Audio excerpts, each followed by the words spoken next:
여러분, 지난 한 주 천국을 누리며 사셨습니까? 우리 지난주 말씀은 천국을 사는 삶이었고, 오늘은 천국을 누리는 삶, 그리고 다음 주는 천국을 이루는 삶, 이렇게 해서 천국에 대한 말씀은 마치려고 합니다. 우리의 진정한 소망은 물론 우리가 이 땅에 있기 때문에 우리의 소망이 하나님 나라 천국에 두는 것이 쉽지는 않습니다. 이 땅에서의 삶을 살아야 되니까요. 그런데 여러분, 우리가 이 땅을 살아가는 이유, 우리가 이 땅에서 오늘도 땀 흘리며 최선을 다하는 바로 그 이유가 천국의 삶을 살기 위함이 되어지시기를 예수 그리스도 이름으로 축원합니다. 저는 감리교 신학대학교 대학원을 졸업하고 하나님께서 좋은 기회를 주셔서 새로운 학문을 경험하고 배웠었던 기억이 있습니다. 여러분 혹시 여가학이라고 들어보셨습니까? 여가는 쉽게 말하면 노는 거거든요. 그런데 이 노는 것을 배우는 학문이 있었어요. 그래서 이 여가학 석사 과정이 총 5학기로 명지대학교 대학원에서 개설이 돼서 이 여가학을 공부할 수 있는 기회가 있었습니다. 여가의 정의에서부터 가족 여가, 실버 산업, 그리고 테마파크 등 여러 가지를 접하고 배울 수 있는 좋은 기회였었습니다. 바라기는 기회가 된다면 후학들하고 같이 이 여가하고 그리고 목회 그리고 신앙에 대해서 함께 나눌 수 있는 기회가 주어지기를 기도해 봅니다. 여러분, 이 가운데 여가에는 세 가지의 그 여가의 개념 정리가 있습니다. 첫 번째가 뭐냐면 시간으로서의 여가입니다. 우리가 흔히 말하는 자유시간이지요. 우리에게 시간이 있어야 그 여가를 즐길 수 있는 그 여가라고 하는 것이 우리에게 시간 개념으로 다가오는, 그런데 여기서 말하는 이 시간이라고 하는 것이 내가 생업, 그러니까 내 생계를 유지하기 위한 노동 말고 노동의 시간이나 아니면 생리적 기능을 유지하기 위한 그러한 시간을 제외한 나머지 시간들을 우리는 여가라고 그렇게 이야기합니다. 두 번째로는 활동 개념으로서의 여가입니다. 앞에서 얘기한 이 자유시간에 내가 뭐 하느냐라고 하는 거예요. 내가 그 시간에 뭐 할 거냐라고 하는 것이죠. 노동 말고, 그리고 생리적인 그 활동 말고 그 이외의 것들, 내가 무엇을 그 시간에 했느냐라고 하는 것입니다. 그래서 여러분, 이 활동적인 개념의 여가 안에서 히스토리가 굉장히 복잡한 그러한 것들이 또 있습니다. 세 번째로는 의식의 개념으로서의 여가입니다. 꼭 자유시간에 무엇을 해야만 하느냐? 그렇지 않다는 거지요. 단순하게 이 시간에 그냥 릴렉스함으로 인해서 내 마음속에 주어지는 평안과 만족감이 느껴진다면 그 자체로도 여가가 될 수 있다라고 하는 것이 바로 의식의 개념으로서의 여가입니다. 그래서 2024년에 발표된 한국인이 즐겨하는 여가활동 탑10이 있는데요. 그 중에 1위가 뭐냐면 미디어를 보는 겁니다. 휴대폰이나 아니면 유튜브나 아니면 넷플릭스 등등의 무언가를 보는 거, 미디어를 통해서 무언가를 접하고 보는 거, 이런 것이 1위이고요. 2위가 뭐냐? 그냥 쉬는 겁니다. 아무것도 안 하는 거가 2위입니다. 3위가 운동을 하거나 보는 거, 이렇게 정리가 되어집니다. 근데 여러분 혹시 복권 사보신 적 있으십니까? 저는 지금 화면에서 보시는 저 로또라고 하는 게 나오기 전에 오늘 제가 말씀 준비하면서 보니까 예전에 올림픽 복권이라고 있었습니다. 혹시 끄떡끄떡 하시는 분들은 이게 1982년에 나온 올림픽 복권이라고 하는 게 있었는데 그게 당첨금이 1억이었습니다. 근데 오늘에야 당첨금 1억 하면 복권의 당첨금 1억? 이렇게 볼 수도 있지만 그 1982년 당시 대치동 은마 아파트 30평형이 6천만 원이었습니다. 그러니 그때 당시 1억이 어느 정도였는지를 가늠할 수 있게 되죠. 그렇죠? 근데 여러분, 이 복권을, 물론 저도 저런 모양의 복권은 사지 않았고 예전에 올림픽 복권이나 이런 것들은 사본 적이 있습니다만 아마 여기 계신 분들도 복권 한 번 이상 안 사보신 분 없으실 겁니다. 복권 사면요, 여러분, 누구나 다 복권은 그때 당시 바로 당첨자를 물론 즉석 복권이 있어서 그 자리에서 바로 긁는 복권도 없지는 않았습니다만 복권은 구입을 하면 어느 일정 기간이 지나서 추첨을 통해 당첨자를 발표합니다. 그러면 그 복권을 산 그 시점부터 당첨자를 발표할 때까지 복권을 산 모든 사람들은 뭐 하냐? 내가 1등이 될 거라고 하는 생각을 갖게 됩니다. 그리고 내가 1등을 하면 뭘 할 건지, 그 복권 당첨금을 가지고 내가 뭘 할 건지 하는 아름다운 상상을 시작하게 됩니다. 어떤 이는 새 집을 장만해서 이사를 가야 되겠다. 어떤 사람은 새로운 차를 좀 바꿔야 되겠다. 어떤 사람은 부모님 집을 좀 수리해 드려야 되겠다. 어떤 사람은 또 다른 투자나 아니면 사업을 내가 시작해 봐야 되겠다라고 하는 등등. 한편으로는 허황되고 한편으로는 말도 안 되는 그러한 계획들까지도 내가 이 복권에 당첨되면 이라고 하는 생각을 가지고 하게 됩니다. 근데 여러분 들으셔서 아시겠지만 복권 1등에 당첨될 확률이 대략 814만 분의 1. 모르긴 몰라도 아마 여기 있는 우리들 중에 복권 1등에 아닙니다. 이렇게 말하지 않겠습니다. 여러분 꼭 복권 1등에 우리들 중에 5분 이상 복권 1등에 꼭 당첨되기를 주의 이름으로 축복합니다. 아멘 하신 분만.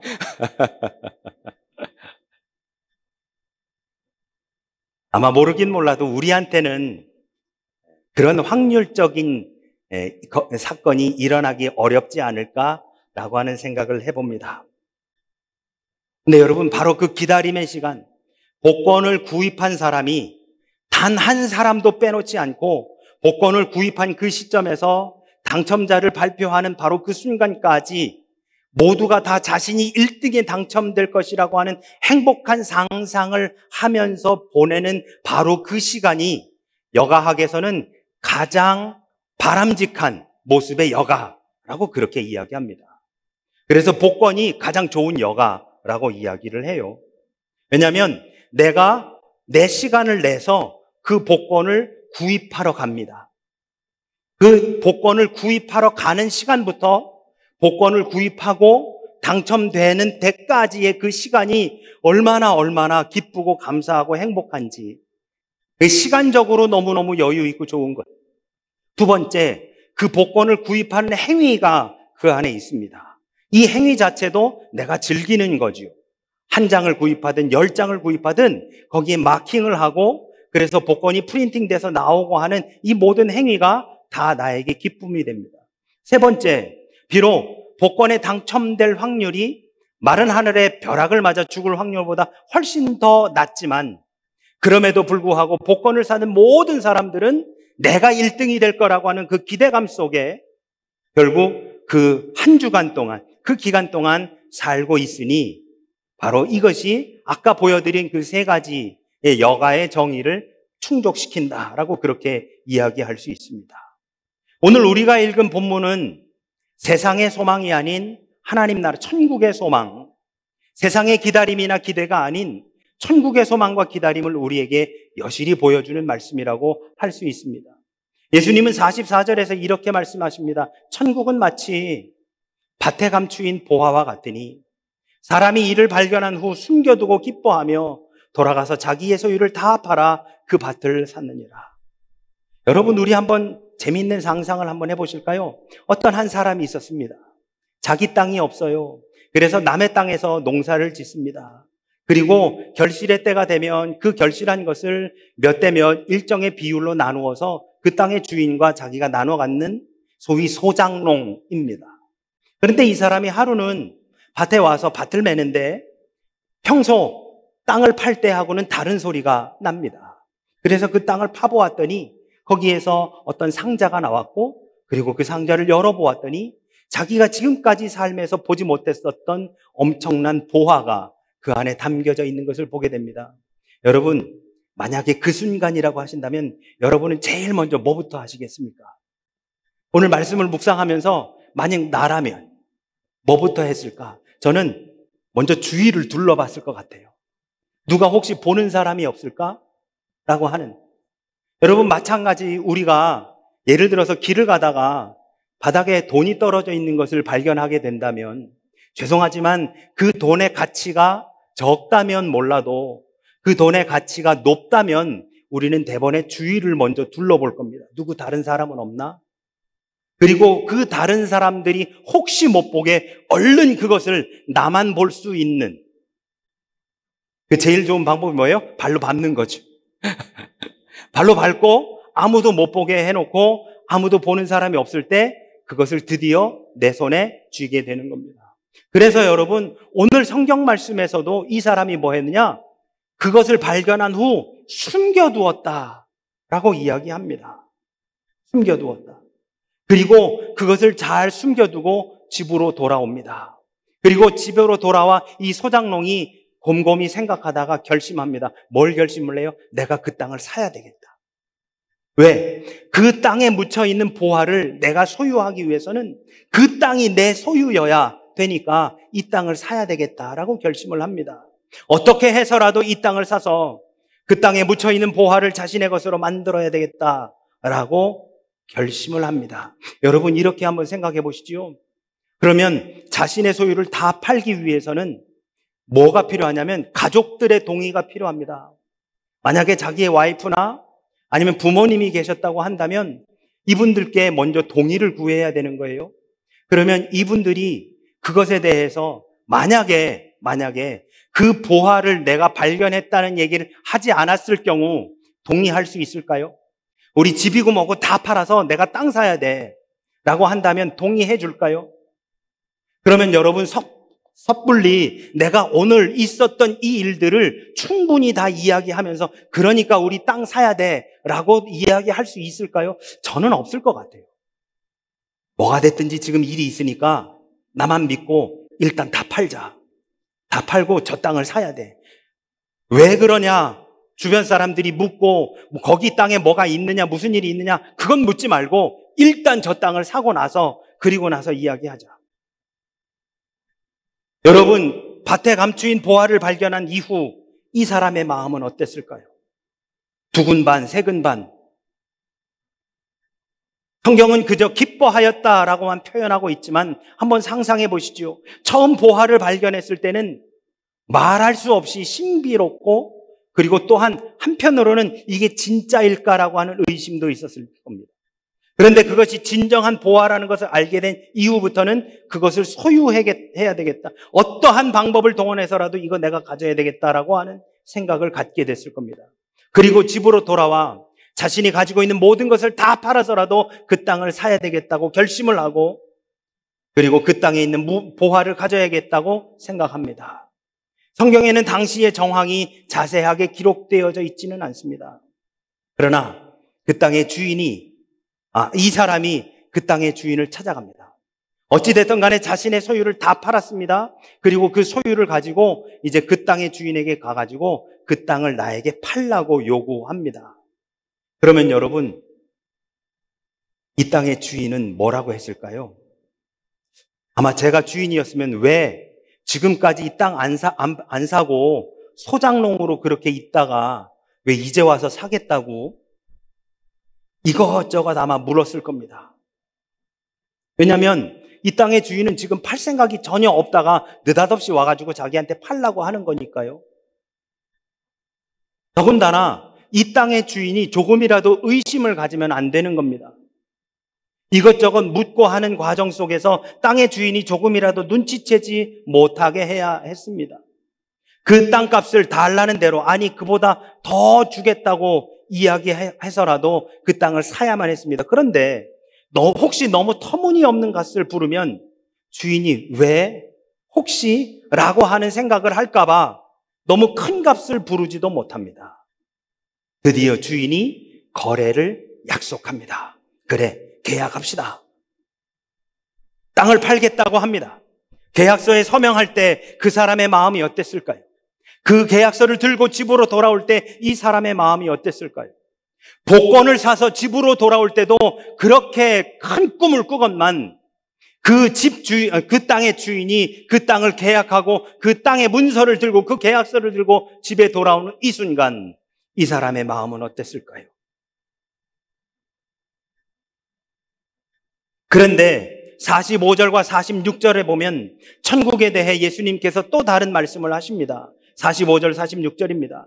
또 천국은 마치 좋은 진주를 구하는 장사와 같으니 극히 값진 진주 하나를 발견하며 가서 자기의 소유를 팔아 그 진주를 사느니라. 전국 방방곡곡을 다니며 좋은 진주를 구하는 장사가 드디어 극히 값진 진주 하나를 발견했습니다. 여러분, 이 사람의 마음은 어땠을까요? 드디어 이거야. 그 진주를 발견한 순간, 사기도 전부터 그 진주를 보는 순간부터 가슴이 뛰기 시작하지 않았을까요? 바로 이거야.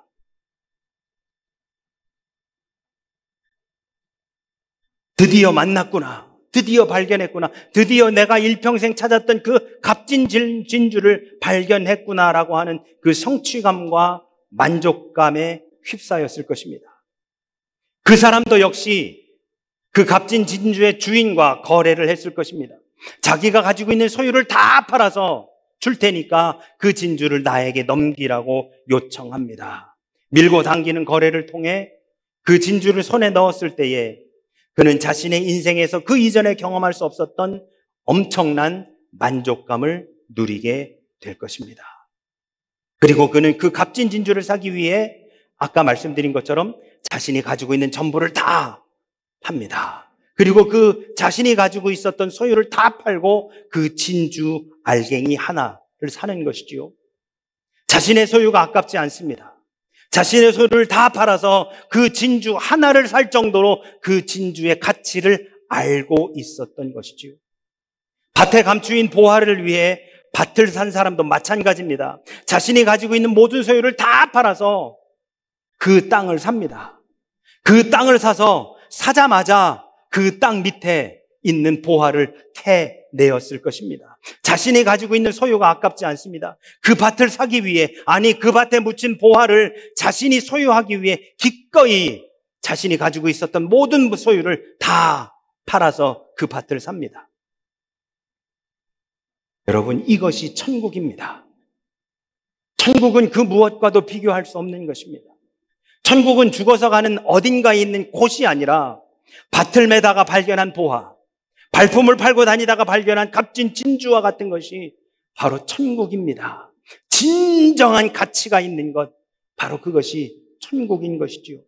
그것을 보는 순간, 그것을 경험하는 순간 내 안에 그 무엇으로도 형용할 수 없는 벅찬 기대와 감격이 넘쳐나는 그것, 바로 그것이 천국인 것이지요. 여러분, 제가 전도사 시절에 제가 섬겼었던 교회 바로 옆 건물 4층인가에 다단계 사무실이 있었습니다. 그런데 하루는 점심시간에 저희가 점심을 먹으러 동료 전도사님들하고 같이 나와서 그 사무실 앞에 있는 그 건물 앞을 지나가는데요. 거기서도 교육을 받았었던 분들이 쫙 밖으로 이제 나오시는 거예요. 식사들 하러 가시려고. 그런데 여러분, 아이러니한 게 있었습니다. 그게 뭐냐면 그 다단계 회사에서 교육받고 하신 분들, 저는 잘 모릅니다만 뭐 다이아몬드 배지도 달고 뭐 이런다고 하더라고요. 그분들은요, 오전 내내 교육받고 돈 벌 수 있는 소망에 얼굴에 화색이 돋는데요. 얼마나 그 얼굴이 보기가 좋은지요. 그런데 교회에서 오전 내내 사역하고 그때 당시 저희들이 했었던 프로젝트가 있어요. 그게 뭐냐면 교회 학교 교재를 전도사들이 직접 교회 학교에서 직접 만들어가지고 교재를 하려고 마감일 얼마 안 두고서는 뭐 몇 과씩 막 만들어야 되는 거예요. 계속해서 그 사역을 하고 있었던 중에 점심시간이 돼서 우리 같이 밥 먹으러 나갑시다 하고 나오는데요. 제 마음은 그 마감 시간은 다가오고 하는 지옥이었었어요. 일은 잘 안 풀리고 너무너무 힘들고 피곤하고 시간 맞춰서 제대로 퇴근도 하지 못하고 하는 바로 그 상황 속에 점심 먹으러 잠깐 나오는데요.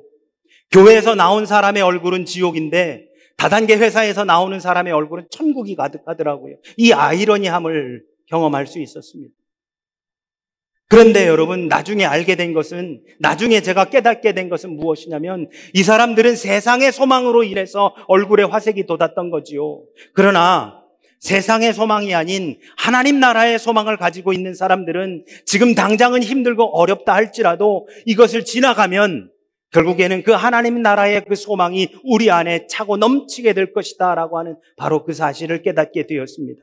여러분, 지금 우리 안에 천국에 대한 벅찬 기대와 감격이 있으십니까? 밭에 감추인 보화를 발견하여 그 밭을 산 사람과 같은 그 기대가, 값진 진주 하나를 발견하여 자기 소유를 다 팔아서 그 진주 하나를 소유한 그 사람과 같은 그러한 벅찬 감격이 혹시 우리 안에 있으십니까? 이러한 기대와 감격은 그냥 주어지는 것이 아닙니다. 여러분, 이러한 기대와 감격은 믿음으로 생겨나는 것입니다. 믿음은 기다리는 것이죠. 기다린다는 것은 그 일이 일어난다는 것을 믿기 때문에 기다릴 수 있는 것입니다.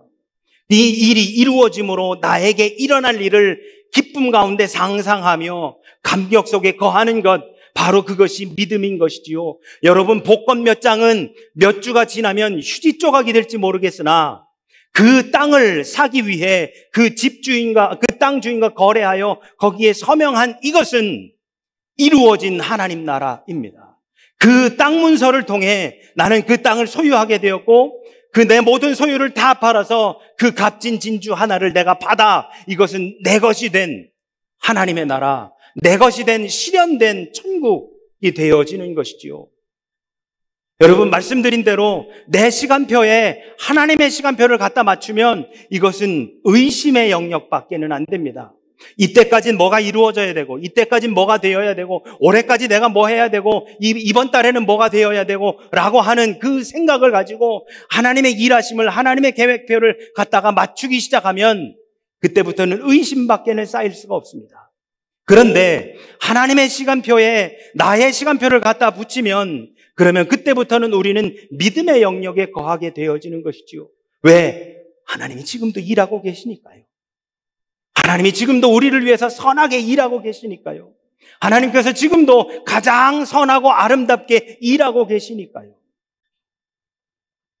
내 시간에 하나님의 시간표를 갖다가 대입하면 의심밖에 생겨날 것이 없지만 하나님의 시간표에 나의 시간표를 갖다 대입하면 그 안에서는 기쁨과 감사와 벅참만이 넘쳐나게 되는 것이지요.